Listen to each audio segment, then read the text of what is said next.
Hi, I'm Pete. I'm an IT manager. Today I want to talk about... Pete, heads up. We've been hacked. What happened? My password is my birthday. Well, everyone knows that. February 14th. Why would everyone... I don't get how these people figure this stuff out. I think I do. Have you ever updated it? Yes. I changed it to Valentine's Day. Okay, we're protected with connection security services. You just gotta be more careful, Pete. Okay, yep. For hardware, software, support, and empathy. For Pete's sake, connect with Connection.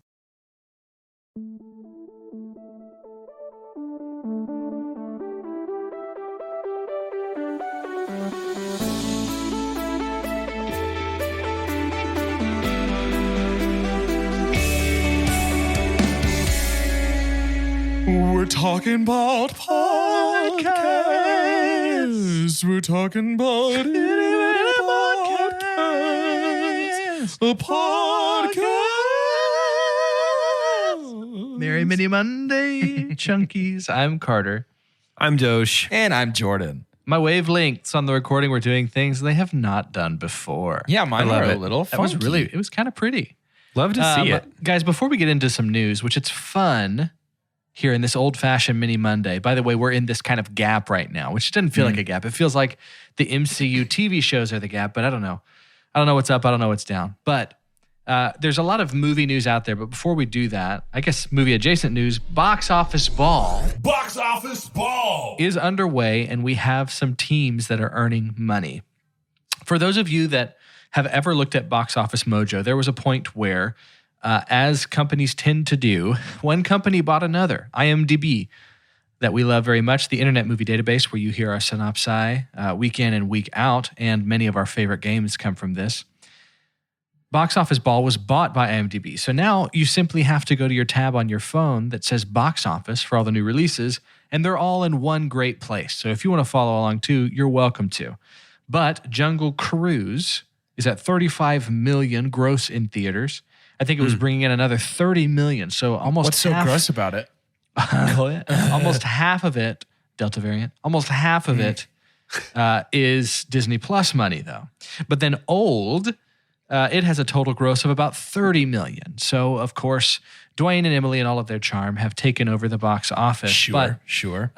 Late August, early September is when things start to ramp up a little bit. Of course, you'll know this coming weekend is Suicide Squad, which you should be seeing. It's got great reviews right now on Rotten Tomatoes, a high percentage from Pretty critics. excited for that. I actually weirdly am too. I'm very excited. I think I've been excited just from knowing that Gunn was the director. But something that I want to talk about. As a vocal opponent of the David Ayer Suicide Squad, it almost feels like the Oscar-winning David Ayer Suicide Squad. Ayer directed Suicide Squad. Wow, amazing. It almost feels like I'm weirdly eating crow about being excited for this, but it's so different that I've managed to convince myself that That's what I've always thought. That's what I've been thinking. Something else I'm thinking is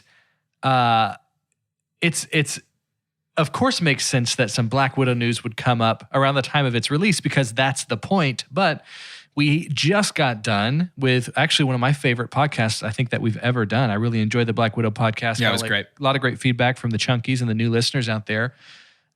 Scarlett Johansson has a situation right now to where she is suing Disney. And it is a situation contractually to where there had been something written in her contract that said she'd be getting X amount, and I think there might have been a presumed or assumed amount from the box office at the time. And in the initial contract, there had never been mention of it streaming, right? So that's where we kind of get into a mess. And honestly, I think what we're seeing from ScarJo right now, which honestly, I think it is 100% her right to do this. Completely. I think it is a complete right. A lot of the times when I hear people maybe offended by that or upset with ScarJo, it's either MCU homers, and very likely MCU homers that don't really understand contractual obligation. The movie business is probably the second most popular in terms of pop culture and contracts. The sports world, if you're a sports fan, you know there's all these little asterisks and stuff all the time, depending on if you get injured and that kind of stuff, which doesn't happen as much with our movie stars that are catered to in their Winnebagos. But unless you're Harrison Ford. Unless you're Harrison Ford, it's like, Dude hey. keeps getting hurt.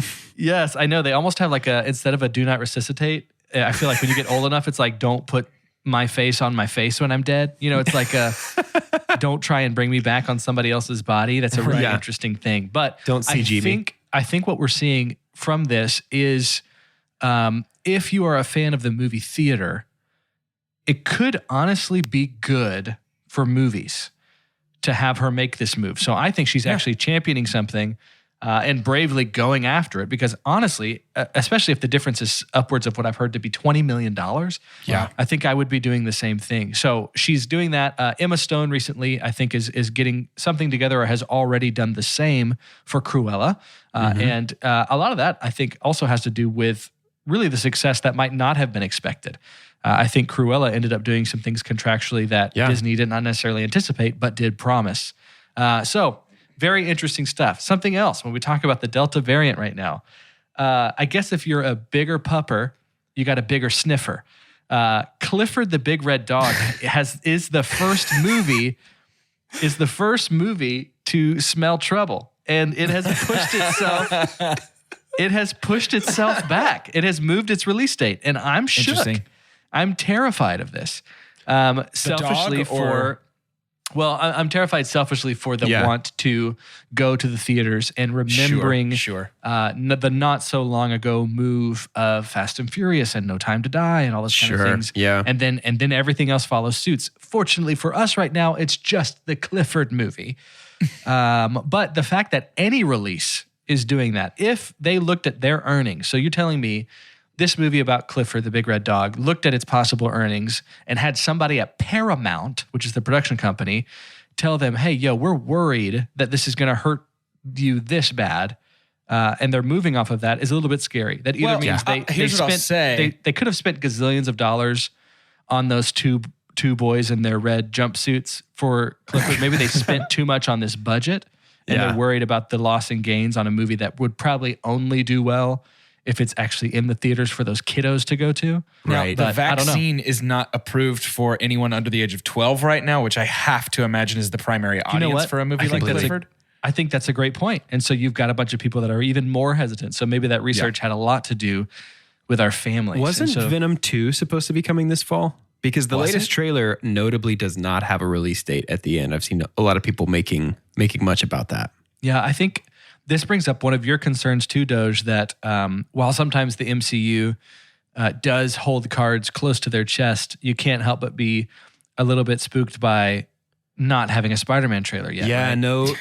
It's not even the no trailer. It's the no teaser posters. Like there is not even, they haven't even produced posters to send to movie theaters that just have the logo of the film on them and a release date. 5 months out? Would they normally have posters out 5 months out? Marvel usually does by this point.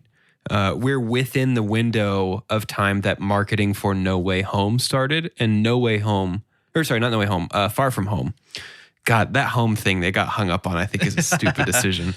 That the Far From Home marketing was held to preserve the Iron Man death in Endgame.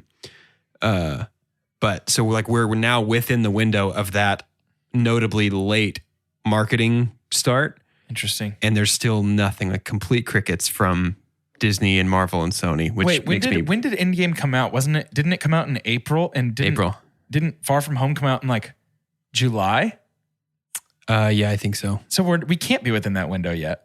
Are we not? We can't be. We're August now. Comes out in December. Were we at least getting teaser posters at this point? You know what? I don't know, actually. That's the thing that's spooking me. Like, I understand not having a trailer at this point, and maybe there's something like we're waiting for people to watch enough of Loki so that we can show Andrew Garfield in this trailer, and people are like, oh yeah, I know what's happening now.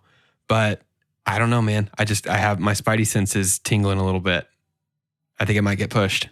It's fair. I think, what's tough too is I think even if the Delta variant wasn't a scenario here, they would be doing what they're doing right now. And that's right. I tend to be an eternal optimist, but I've never, and again, the MCU is chock full of rumors. I think it has, rumors are the coal that fuel the engine of a lot of the MCU when it's stuff that's not even in theaters that keeps it on people's minds. And so there's never been as swirly, dirly kind of rumors as this last Spider-Man movie. It's unreal. Yeah. We don't even know who's in it. So that's the thing. It's like if they show us a trailer during Shang-Chi and Andrew Garfield's in it, well, that's a spoiler. It's like, what do we do? Like, do they just keep those secrets? Can they at least show us something?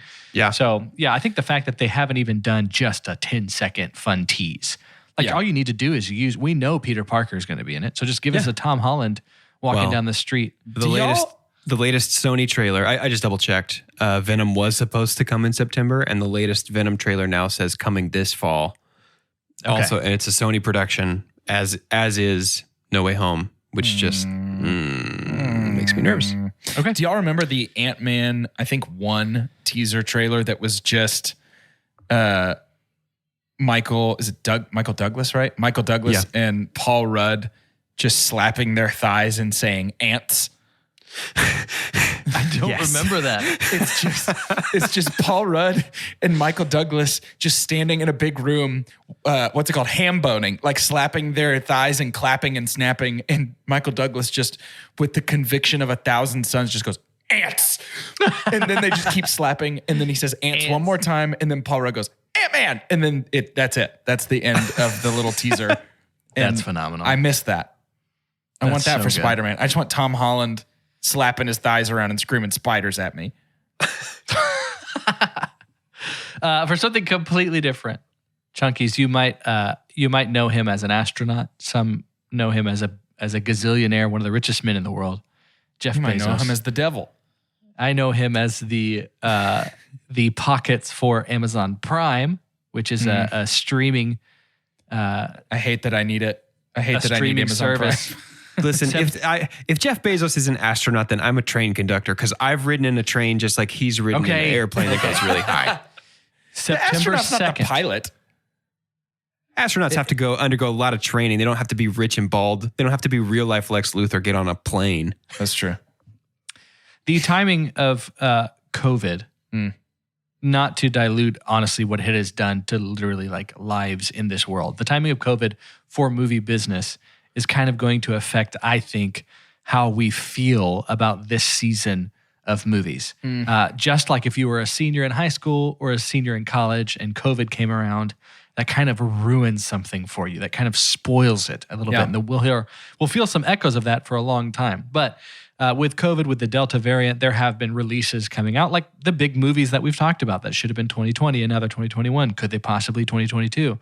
If there is a hope, if there is optimism that by the fall of 2022, we have this contained to the point to where things feel a little bit back to normal and we feel like we're willing to go spend money in theaters and welcome all the new streaming content, September 2nd of 2022 is the official announced date for the Lord of the Rings show for Amazon Prime. Crazy. Not only did we get an anticipated date, an actual date on the calendar, we got the budget.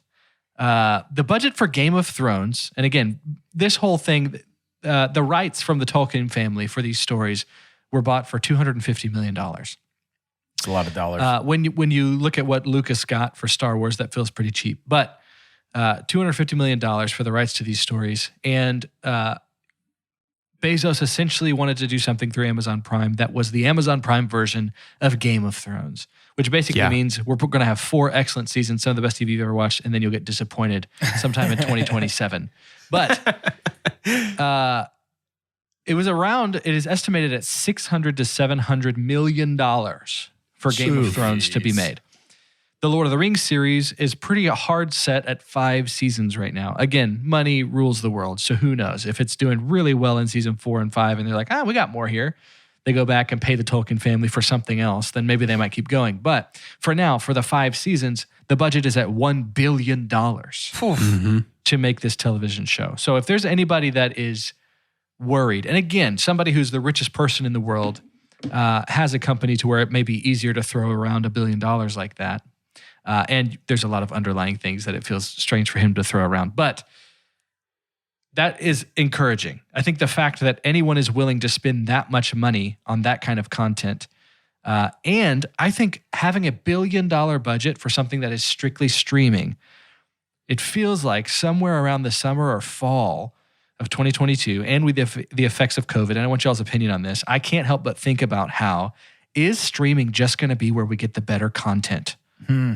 No matter what. I think is streaming about to, because the scales are, growing up, going to the movies, and you're not going to take away those experiences. And we have a lot of theaters that like to revert back. The Alamo Draft Houses of the world like the retro vibe. Like, let's take them back. Let's show the old popcorn and hot dog dancing in front of everybody. What do we love about the movies? Let's all go to the lobby. And I don't think that's going to go away, right? I don't think it's going to be like movies are gone and it'll be like a resurgence, like, oh, records are back. I don't think it's going to be like, oh, the theaters are back.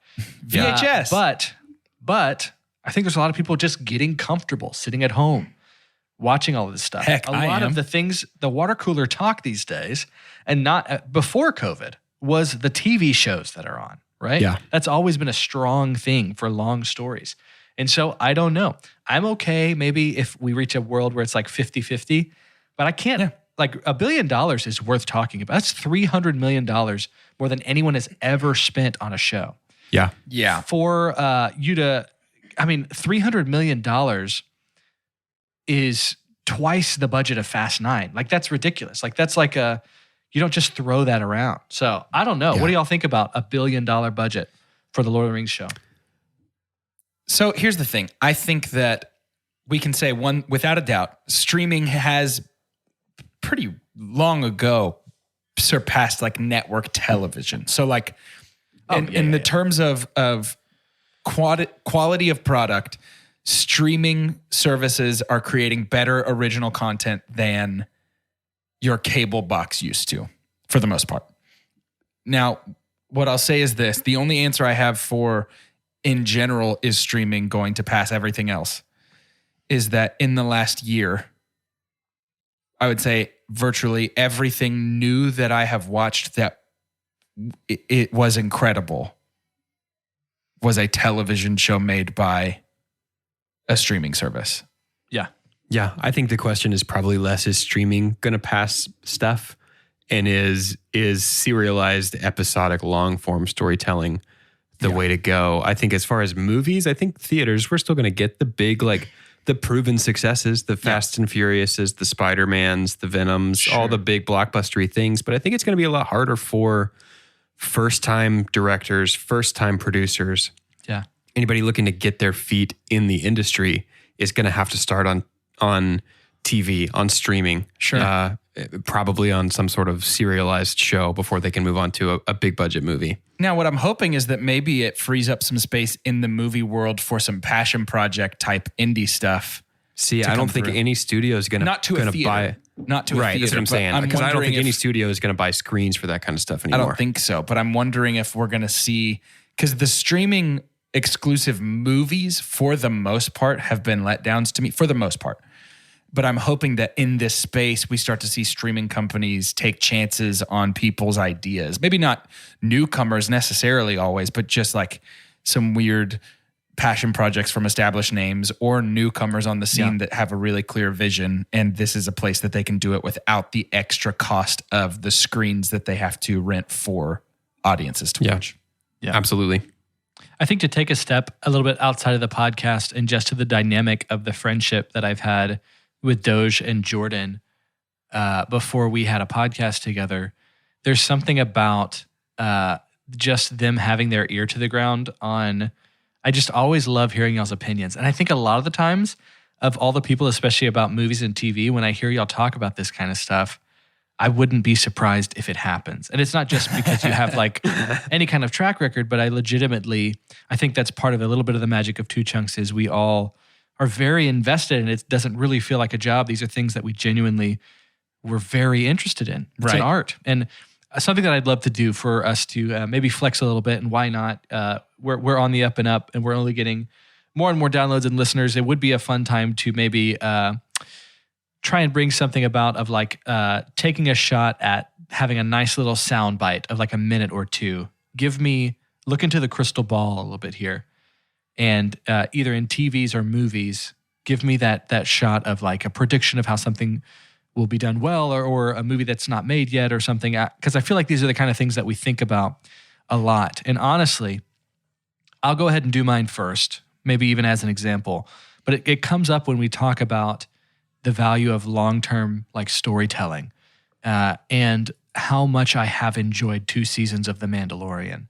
And I personally believe, and this is completely wild because Star Wars as an IP has created pop culture. You could literally look that up. Like that is what brought it about. I personally believe the best days are ahead for Star Wars. I look back on the series that we did, and I think we need to, that'd be a fun one, honestly, for me to listen to of us. I haven't never gone back for a long series like that No, to me listen neither. to my own podcast because it feels weird. Yeah. But man, I think by far we know that what is the best part of Star Wars, of the of the Skywalker saga, are the original three. The things that came and rocked the world in the 70s when that A New Hope is first released. And there was parts of me after going through all of this and having all this content is like, there would have been something really special about that being all that existed. Yeah. But it wasn't. It couldn't have been. So we had 3 in the front, we had 3 behind, and it was an absolute mess. Too many cooks in the kitchen. But I think even on movies too, I mean, streaming, of course, because the only other TV experience we've had with Star Wars has been, Clone Wars was amazing, but that's kind of happening during the Skywalker saga. So to look ahead, I think just having the world, I think there's something special about the world that Lucas created and that other names have come through and kind of curated a little bit and made it their own. Sure. There's something about just the world of Star Wars. Yeah. That I think giving people like Rian Johnson a trilogy, giving people, who else is a big name that's going to have a Star Wars movie? Like Taika is doing something. I can't even remember. There's going to be an Obi-Wan series. But I think movie-wise, I think we're going to have stories that are given to somebody and barring the ScarJo contractual, mishaps, are legitimately we're going to see flesh out. I'm all about seeing a full story out of nowhere, except just a galaxy far, far away, fleshing out. I think the best days of Star Wars are ahead. And I think there's going to be generations ahead of us, younger than us, that are going to get to legitimately, in the arguments when we're around the fire at Christmas and we're in our 60s, are trying to make arguments about the trilogies they had. They can have a legitimate argument that it was better. Yeah. And I think that's really exciting. Really exciting. Yeah, I think that's Completely totally fair. Here's my long form storytelling prediction. Yeah, give it. Baby Dom Toretto in Fast 9. You think that's happening? I think that's setting the groundwork for on July 6th, actually, Universal Pictures inked a new deal with Peacock where they're sending some movies, like their TV debut is on Peacock exclusively starting in 2022. Peacock really needs the original programming to boost their subscribers if they're going to compete. If they're not already considering it, I'd be willing to put a small amount of money on an extended Young Dom Toretto television drama. That's a Peacock exclusive streaming show. Jeez. I think I'm blood-bound to watch anything. What are they going to do after Fast 10? They're not going to make any more movies. The Rock has said, hey, I'm never going back because Vin Diesel is a clown. Fully being offended, right? Yeah. That's happened within our last recordings. That's some good news. Him and Emily Blunt got together, Chunkies, if you haven't seen it already, but him and Emily Blunt were laughing out loud at things that Vin had to say about his experience with Dwayne on set of the early Fast movies when we first had Hobbs. Along the lines, some of these things were he basically put Dwayne Johnson through fire and flame to teach him how to be a good actor. It was very much a Miyagi Daniel-san situation. Jeez. And it's worth watching the clips of that media junket on Jungle Cruise. Yeah, wax the call of just watching how they both react to that. And he uses a big word I've never even heard before in my life. I don't even remember what it was. Something-esque. I don't remember what it is. I don't know. But- I think they're honestly both certain demographics would say they're probably a little big for their britches. I think both of them. I think both of them are probably a little big for their britches. I bet Dwayne's got to get britches custom made. How his britches are probably quite big. I bet his I would imagine. his britches get stitches constantly is my guess. 100%. We could do a 6-legged race in his britches. Fine. It would feel like normal strides. Yeah. Yes. Yeah. I don't think mine, much like both of yours, I don't think mine feels very far-fetched at all. My prediction is, and I think we're about to see it with The Last of Us TV show. I think what we are about to get is streaming television, long-form storytelling, bringing media that is considered inaccessible for certain people to a very accessible format. Things like video games or super long books or like internet stuff that's like, if you weren't there when it happened, it's hard to really keep up with it. Things like, I don't know, what's the stuff called? Like creepypastas or whatever. Like You know what I mean? Like stuff where it's like you have to go deep dive. some SCPs. Yeah, like stuff where you have to deep dive and learn a lot of vernacular and like understand a lot of internet cult, or like, there are people that would love the story of The Last of Us, love the story of Uncharted or Horizon Zero Dawn or some of the Zeldas if they could flesh out more story than gameplay. Like there are people that would love those stories and those IPs if they didn't have the hurdle of learning how to play a video game. If that's something they've just never been into. Completely. Oh, and honestly, like Jordan, yours feels almost like the most given out of all three of ours. The culture is bending towards video games right now. Twitch streaming, the majority of that has a lot to do with just watching people play video games. We have full generations that have had actual legitimate good gaming consoles their entire lives. And just people that are interested in that kind of stuff. I think The Witcher, honestly, in a very unique way, has kind of paved a bit of a road here. Completely agreed. And I think we're going to see things like, we already have an 11/22/63 series from Stephen King, but I think we're going to see in the next decade, they're going to make it again, and they're going to realize that story is best told over 10 hours of long form storytelling versus trying to cram it into I think that's the most surefire. That's the most surefire bet of all, is that TV and streaming is going to become the go-to, sort of the default medium for adapting other content into watchable content. That's what I'm saying. Like, you know what I mean? Like we're never going to get whatever it is. We're never going to get 8 Harry Potter movies based on a book series. And you know what? We shouldn't. Right. I think that, don't get me wrong, I know I don't want to besmirch the good name of Universal's Harry Potter series. And I love the series of movies. I think you're crazy if you can honestly tell me that you think it wouldn't have been better as a Stranger Things style TV series where we get to watch these kids grow up on long form storytelling. You know what I mean? Sure. Yep. Certainly more faithful. I think we're going to get that kind of thing more often, especially from rich media with a lot of story to tell that requires quiet moments with our characters. Disney's already doing that with Percy Jackson, right? They're doing a Disney Plus exclusive Percy Jackson long form series. Yeah. That's awesome. That's super cool. I think Netflix is doing Redwall. No, I saw that. Yeah. Phenomenal. Yeah. Very excited about that, actually. There is currently a collection of 200 excellent British voices in movie business. Just get 50 of them for that show. Yeah. Yep. And you're going to be A-OK. I am 2 or maybe 3 times the age of the target audience for the Redwall show, and I'll watch every second of it, man. Heavy. Is that Brian Jacques? Yeah. Dude, when I was a kid, I would always walk by those in the library. Jacques. Yep, Brian Jacques. Yep. 100%. I was part of the official club. Not very many of us here in the U.S. They had to send me my monthly packages across the pond.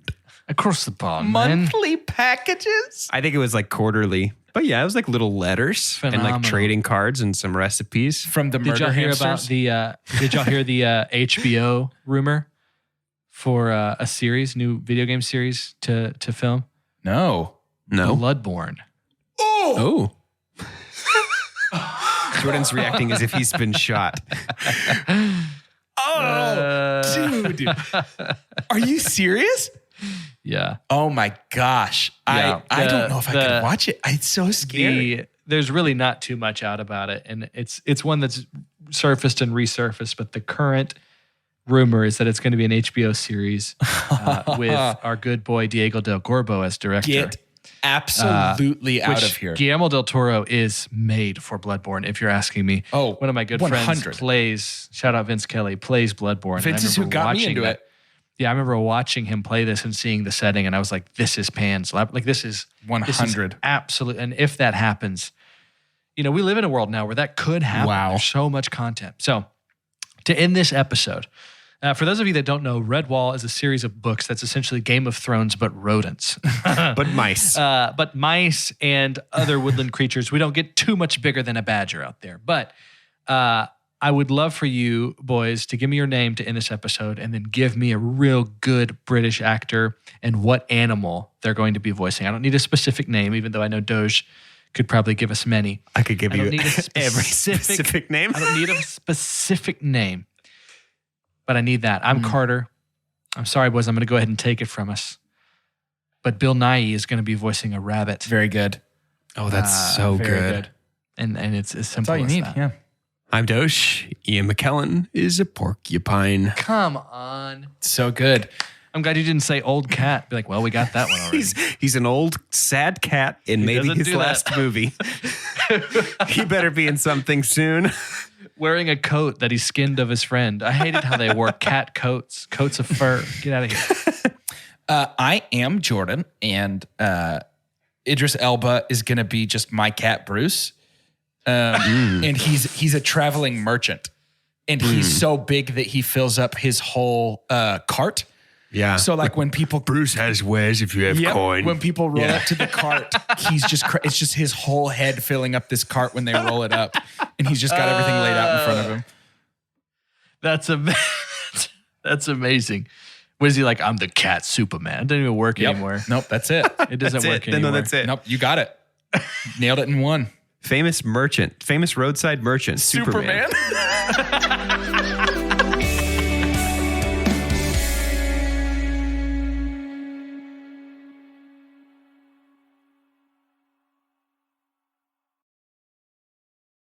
There are so many reasons not to skip breakfast. So many savory, mouth-watering, tasty, delicious beyond all belief reasons. Actually, that last one was pretty convincing.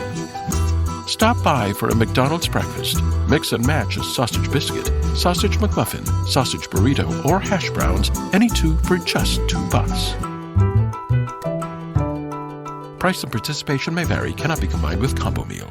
Hi, I'm Pete. I'm an IT manager. Today I want to talk about... Pete, heads up. We've been hacked. What happened? My password is my birthday. Well, everyone knows that. February 14th. Why would everyone... I don't get how these people figure this stuff out. I think I do. Have you ever updated it? Yes, I changed it to Valentine's Day.